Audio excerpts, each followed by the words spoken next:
유시민 작가님과 우리 매불쇼 그동안에 함께하면서 윤석열을 이겨내는데 큰 도움을 받았단 말이에요. 그래서 그냥 오로지 그냥 개인적으로도 너무 감사하고 개인적으로도 큰 위안이 됐거든요. 예. 근데 유시민 작가님이 정치평론 하지 않겠다. 그리고 그 민들레 칼럼을 또 쓰지 않는 것 같더라고요. 진짜요? 이게 또 어떻게 된 사연인지 제가 그게 좀 궁금해가지고요. 뭐 그럴 필요까지 있으신가 해서. 뭐 정치 비평을 안 하겠다 이런 건 아니에요. 되도록 좀 안 해야 되겠다는 마음을 먹었고. 왜 그래요?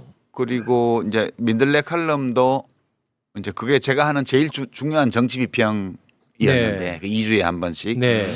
이제 글이 안 써지는 거예요. 아. 그래서 제가 이제 시민 언론 민들레에는 글이 안 써져서 네. 못 쓰겠다고 얘기를 했어요. 아 그래요? 네, 근데 여러 이유가 있는데 제가 사실은 2016년 17년 그 박근혜 탄핵되고 나서 좀 되게 좋았어요. 그때 뭐 TV 예능 프로 같은 데 나가고 말쓸 신잡 알쓸 신잡 이런 거 하고 해서 뭐 맞아. 사람들이 저 인간 저 몹쓸 인간인 줄 알았는데 맞아. 알고 보니 괜찮네 뭐 이런 얘기 네. 듣다가 네네. 2019년도에 조국 사태 터지면서 이제 정치 비평 형식으로 참전을 한 거죠. 그 조국 사태에 참전을 하면서 이제 활발한 정치 비평을 그때부터 해서 약 7년 가까이 그걸 했어요. 했는데 이제 제가 매불쇼는 재작년 이맘때 문과남자의 과학공부 그 책 내고 나서 나왔던 것 같아요. 한 2년쯤 전에. 그랬는데 제가 이제 그거 하면서 그 정치 비평이 때로 좀 힘든 일이거든요. 근데 네. 제가 제일 힘들었던 거는 이게 다른 비평가들에 대해서는 정치권에서 비평가에 대해서 공격하지 않아요. 아니 뭐 아무렇게나 해도 뭐 이번에 뭐 무슨 뭐 국힘당이 뭐 170석을 한다 이런 얘기를 하는 사람 했다고 해서 국힘당에서 공격하거나 민주당에서 비판하거나 하지 않아요. 근데 이제 비평가들끼리는 할 수 있죠. 근데 제가 하는 비평에 대해서는 비평가들이 막 비난을 하고 막 왜곡하고 할 뿐만 아니라 국힘당에서도 공격을 해요. 때로는 막 민주당에서도 마음에 안 든다고 막 그러기도 하고 이게 되게 부담되는 일이잖아요. 부담될 수 있죠. 맞아요. 근데 그게 왜 나만 유독 그러지? 그게 꼭 뭐 그분들 잘못은 아니고 내가 비평이라는 형식을 빌렸지만 조국 사태 때부터 참전해서 윤석열 일당과 6, 7년간 싸워왔잖아요. 그러니까 네. 이제 사람들이 보기에는 저거는 윤석열하고 싸우는 사람 이렇게 인식이 되는 것 같아요. 네, 그런데 이제 제가 하다 보니까 사실 문재인 대통령 시절에는 제가 사실 좀 약간 책임감을 느꼈어요. 문 대통령께 제가 일은 안 하지만 밖에서 힘 넣어드리겠습니다. 이렇게 네. 말씀드린 적이 있어서 네. 그게 밖에서 좀 해야 된다는 어떤 의무감 같은 게 좀 있었죠. 네.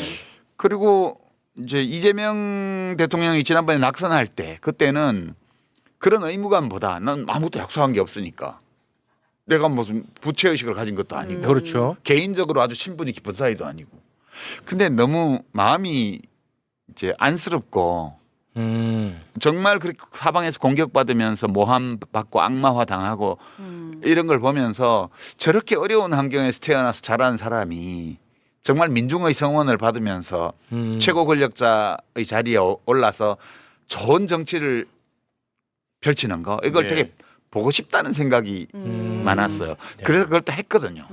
근데 지난번에 됐으면 좋았는데 안 돼가지고 또 떨어졌네. 그리고 윤석열이 이제 엉망으로 국가를 운영을 하고 막 횡포를 부리고 결국 계엄령까지 가니까 계속 싸웠단 말이에요. 그렇죠. 그 과정에서 선거 비평도 하게 되고. 근데 때로는 내가 하는 비평이 민주당 쪽에 도움이 될 때도 있겠고 또 하다 보면 뭐 민주당 쪽에서 저건 안 했으면 좋았을 걸 이런 거를 할 수도 있죠. 비평이란 게 늘 그러니까. 네. 그러니까 이제 도움되는 거가 있을 때는 그냥 지나가고 좀 민주당 입장에서 볼 때 저거는 좀 다르게 했으면 좋았을 걸이라든가 이런 게 되면 공격해요? 공격을 하는 게 아니라 이제 비판. 뭐 우리하고 관계 없다고 한다든가 진짜요? 아니면 심지어는 그러지 말라라고 한다든가 이렇게 한단 말이에요. 네네네. 아니 나는 비평하는 사람인데 민주당 당원도 아니고 정치한 사람도 아니고 그냥 비평하는 사람인데 참 힘드시네. 그러니까 이제 그게 힘드셔. 수많은 사람들이 선거 결과를 총선 결과를 예측을 했고 나도 그 중에 하나였는데 맞아. 나가 공격을 받았어요. 네. 이번에 또 이제 대선 국면에서 또 네. 그 김문수 씨 부인 설란영 씨 문제 때문에 어마어마하게 막판에 그랬잖아요. 그래서 제가 이거는 예. 이제 하면 안 되겠구나 더 이상 이게 근데 그런 모르겠습니다. 생각을 많이 하게 됐죠.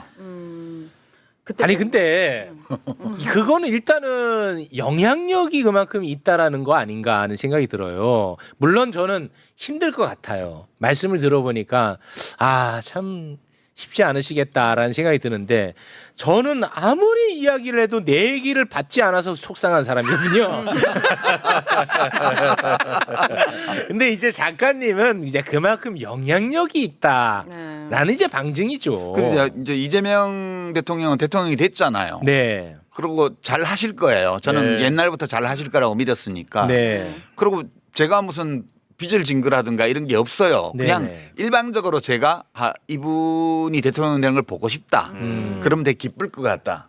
일종의 인간 승리잖아요. 대단한. 네. 그런 거 보는 건 기분 좋은 일이잖아요. 네네네. 이제 그거를 잃었기 때문에 더 이걸 꼭 해야 된다는 어떤 책임 이런 것도 제가 굳이 가질 필요가 없는 관계이기도 하고. 네. 그래서 그래서 이렇게 시끄러운데 때로는 나는 뭐 민주당원은 아니지만 그래도 내가 하는 활동이 그쪽에 좀 도움이 되기를 바라는 마음을 늘 가지고 해왔는데 그게 내 마음과 달리 안 그럴 때도 있잖아요. 그럴 수 있죠. 그러니까 그거는 부담이 너무 커졌어요. 이번에 이 일을 겪으면서. 아니 근데 그러니까 이제 안 써지는 거예요. 이게 아니 근데 요거 자기 하나는- 검열을 하게 돼요. 이렇게 쓰면 그러면 안 돼. 네. 안 써진다. 문장 하나를 쓸 때마다 네. 이것이 어떻게 악용될 위험? 이게 아군한테 받는 상처가 더 깊고 커요. 아니 꼭 아군한테 받는 것 때문이 그럴 것 아니라 같아요. 전체적으로 하든 이것이 그러니까 자기 검열을 너무 하게 되는 거예요. 그래서 글이 안 이거 써지시고. 진짜 유시민 상처 너무 크다. 그래서 맞아. 이렇게 자기 검열을 한 문장마다 한 단락마다 계속 검열을 하게 되면 네. 비평을 안 하는 게 맞겠다. 아, 그렇잖아요. 그리고 국힘당도 이렇게까지 저를 비난했으니까 일관성을 지키기 위해서라면 안 지키잖아요. 그런데 앞으로도 일관성 계속- 없잖아요. 무슨 없나? 없어요. 그만 좀 하세요. 여자 기자를 막 그렇게 꼬투리 팔목에 막, 잡으려고 그러면 막 이거를. 상처내고 막 네. 난리도 아닌데. 아니 그러니까 이거를 이런 식으로 가이드라인을 잡아버리면 어떤 발언도 못 합니다. 그게 인간 세상이라니까요. 그러니까 비평하는 사람들이 그 점을 염두에 두고 할 수밖에 없어요. 근데 그 웬만하면 이렇게 해도 그냥 넘어가지고 비평가들끼리 야 그 비평이 맞냐 안 맞냐 가지고 좀 정말 진지한 토론을 하고 그렇게 넘어갈 텐데 이거는 선거 국면에서 네. 그냥 공격 수단으로 득표 네. 수단으로 이걸 사용을 했잖아요. 그렇죠. 그러니까 저로서는 좀 특이한 케이스라고 봐야죠. 네.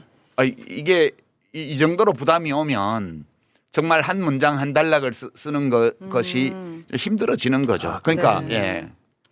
그럼 좀 그런 쉬세요. 좀 이제 원하시니까 조금 쉬면 돼. 지금 휴식이 필요해. 글이 잘 써질 때쯤 다시 또 비평을 하시면 되니까. 지금은 강요하지 말아요. 그래요. 강요하지 마. 강요하지 아니 마. 내가 왜 개인적으로는 강요하냐면 힘드실 수 있잖아. 민들레 칼럼을 중단하면서 예. 내 논평할 게 사라졌어. 그럼 개인적으로 전화 그걸 상담하세요. 베껴야 되는데. 네. 아니 그리고 또 너무 이렇게 또 상처받고 위축된 것 같아서 또 제가 그것도 가슴이 좀 아프고 아니, 이건 개인적인 감정입니다. 상처받은 건 아니에요. 네. 이게 되게 무서운 일이구나 이게. 아니 그거는 맞죠. 그런 거고 내가 신중할 필요는 있죠. 스스로 감당하기 어려운 정도의 그런 일이 생기는 네. 이 행위를 계속하면 그건 곤란하잖아요. 모든 일이 다 나로 인해서 생기는 건데 네. 나로 인해서 생기는 일을 내가 갈무리를 하기가 어렵다라고 느끼면 나로 인해서 그 일이 생기지 않도록 하는 수밖에 없는 거 아니냐. 에이 그건 아니죠. 여쭤보는 거죠. 아니 그 독립운동가를 친일파들이 다 손가락질했는데 그럼 독립운동가로부터 비롯된 건데 독립운동 하지 마요? 독립운동가도 그 일본 제국주의와 친일파들한테 빌미를 제공한 하는 경우에는 네. 그거에 대해서 그런 빌미 어차피 싸우는 관계잖아요. 네네네. 그러니까 우리가 전투 중에 민가에 오발탄을 쏘지 말아야지. 그죠? 신중할 필요는 있죠. 적들을 향해서 조준 사격을 해야 되는데 네. 뭘 잘못해서 민가의 장독을 깼어요. 네.